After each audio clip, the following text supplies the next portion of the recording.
राधे राधे। कैसे हैं आप सभी। मैं आचार्य नीतू गर्ग। मैं बात करने वाली हूँ, पिछले अंक में हमने बात की 10वें भाव तक, पहले भाव से 10वें भाव तक कि 10वां भाव हमारे जीवन में क्या दर्शाता है। अब मैं बात करने वाली हूँ 11 और 12वें भाव के बारे में कि कुंडली का 11वां और 12वां भाव आखिर क्या दर्शाता है, क्या क्या रिप्रेजेंट करता है, हमारी लाइफ को कैसे कंट्रोल करता है। तो जानिए 11th और 12th हाउस के एट्रीब्यूट्स। नोटबुक निकाल लीजिए, पेपर निकाल लीजिए, उसे नोट जरूर करिए ताकि आप इजीली समझ पाए। कुंडली में 11वें भाव का बहुत महत्व है। देखिए, इसे हम लाभ भाव कहते हैं, जहां से हमें गेन्स मिलते हैं, फायदा होता है। उसको हम 11th हाउस से देखते हैं। हम कहते हैं ना, हमारे जीवन में कब तरक्की मिलेगी, कब हमारे हमें फायदा होगा, कब अपॉर्चुनिटीज मिलेंगी, हम जो मेहनत कर रहे हैं उसका फल आखिर कब मिलने वाला है। मैक्सिमम लोग ये जानना चाहते हैं। हम इतनी मेहनत करते हैं, हमें कोई फल नहीं मिलता, कोई रिजल्ट नहीं मिलता। ये सारी चीजें हम 11th हाउस से देखते हैं। तो देखिए, 11th हाउस जो हमें दिखाता है आय को, धन समृद्धि को, किसी भी प्रकार के अचानक लाभ को भी दिखाता है। ये निर्धारित करता है कि जीवन में कितनी आर्थिक सफलता मिलने वाली है। 11th हाउस आपकी इच्छाओं, आपकी आकांक्षाओं, आपके सपनों को पूरा करता है। ये बताता है कि आपके प्रयासों में जो आप एफर्ट्स कर रहे हैं, क्या उसमें फायदा होगा या नहीं होगा। आप सही काम कर रहे हैं, नहीं कर रहे, और अगर कर रहे हैं तो कब आपको सही फायदा होगा। ये हम 11th हाउस से ही देखते हैं। सामाजिक संबंध, यह आपके सामाजिक दायरे को, मित्र मंडली को, शुभ चिंतकों को, बड़े भाई बहनों को, जुड़े संबंधों को भी दर्शाता है। 3rd हाउस छोटे भाई बहन, 11th हाउस बड़े भाई बहन को दर्शाता है। इससे पता चलता है कि समाज में आपको कितना सपोर्ट मिलने वाला है किसी से, ये हम 11th हाउस से देखते हैं। ये भाव आपकी सामाजिक गतिविधियां, परोपकार और सामूहिक कार्यों में भागीदारी को भी दिखाता है। ये बताता है कि आखिर आप समाज को कितना योगदान देने वाले हैं। ये सब हम 11th हाउस से देखते हैं। 11th हाउस के जो मुख्य कारक ग्रह हैं वो गुरु बृहस्पति और शनिदेव हैं। देखिए, गुरु बृहस्पति देने वाले हैं, धन देते हैं, फाइनेंस सारा गुरु बृहस्पति देखते हैं, हमारी उच्च शिक्षा को गुरु बृहस्पति देखते हैं, हमारे तंत्र मंत्र को गुरु बृहस्पति देखते हैं, हमारी धार्मिक पुस्तकों को गुरु बृहस्पति देखते हैं। तो गेंस जितने देखेंगे आप गुरु बृहस्पति से ही देखेंगे। उसके बाद शनि। शनि कुंभ राशि के स्वामी हैं, जो 11th हाउस की प्राकृतिक राशि है। ये स्थिर और स्थायी लाभ को दर्शाता है। शनि देखिए, स्लोली स्लोली चीजें आपको दे रहे हैं। आप स्लोली स्लोली मेहनत करिए, खूब आपको सफलता देंगे, सारी चीजें देंगे आपको, है ना। जब आप बहुत अच्छा काम करते हैं तो स्टेबिलिटी हमारी लाइफ में कब आएगी, स्टेबिलिटी है या नहीं है, ये सब शनिदेव देते हैं। हम कहते हैं ना, धन तो मिला है, रुकेगा या नहीं रुकेगा, छोटे समय के लिए तो नहीं है, अच्छा वक्त रहेगा ना। तो ये सब हम सैटर्न से देखते हैं। तो सेटर्न यानी शनि और गुरु बृहस्पति यानी जुपिटर 11th हाउस के कारक प्लैनेट है। अब हम बात करते हैं कुंडली का 12वां भाव।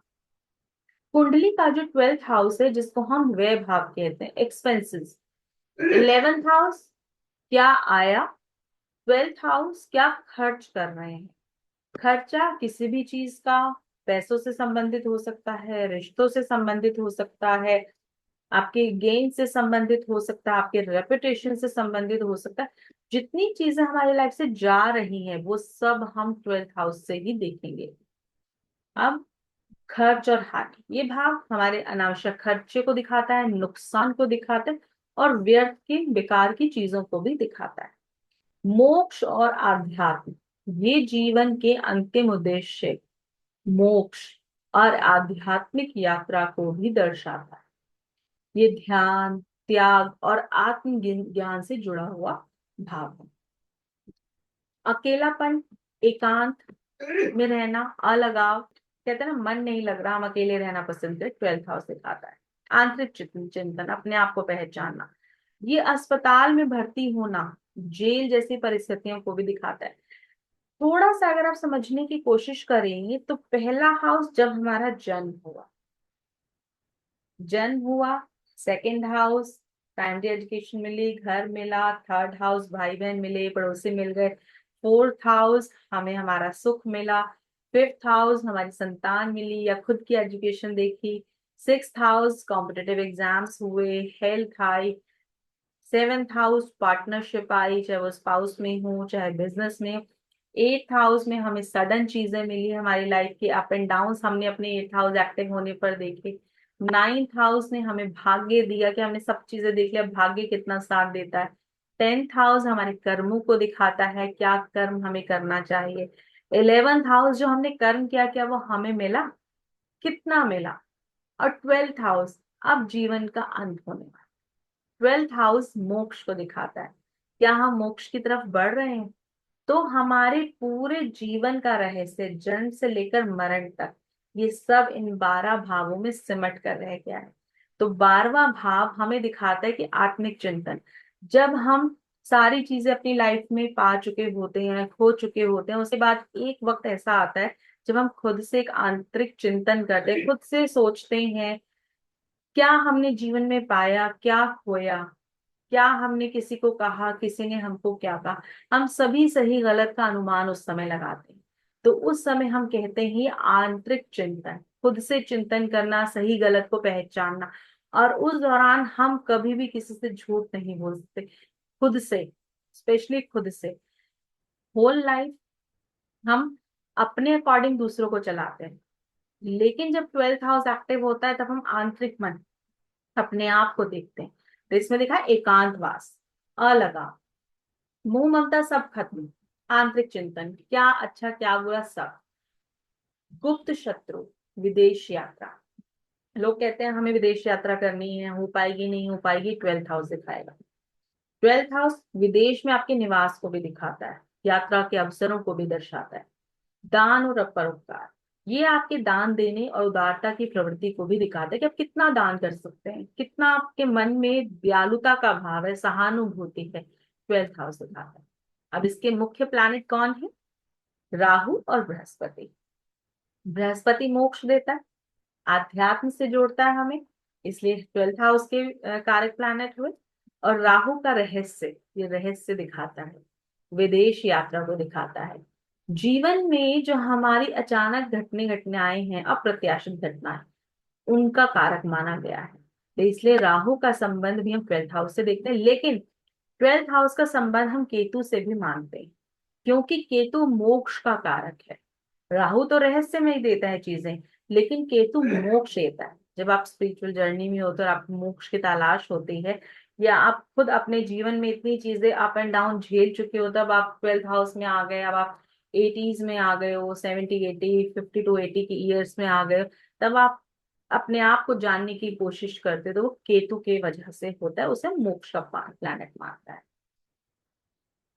हमने बात की है सभी प्लैनेट्स हमारे सारे ट्वेल्थ हाउस की, हमने बात कर ली ट्वेल्थ हाउस की, 1 से 12 भाव, उनको हमने जान लिया हमारे जीवन में क्या भूमिका निभाते हैं।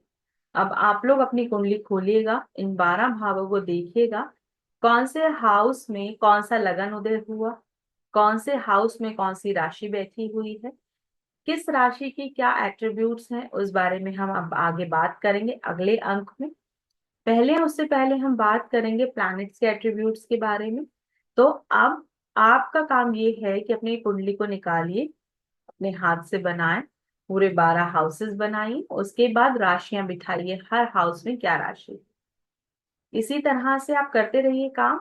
वीडियो पसंद आता है तो जरूर सब्सक्राइब कीजिए, फॉलो कीजिए, शेयर भी जरूर कीजिए। अगले अंक में हम मिलेंगे प्लैनेट्स के एट्रीब्यूट्स के साथ, कि कौन से प्लैनेट के क्या एट्रीब्यूट हैं जो हमारी लाइफ में इम्पैक्ट डालते हैं। जल्दी ही मिलेंगे, अपना ध्यान रखें, राधे राधे।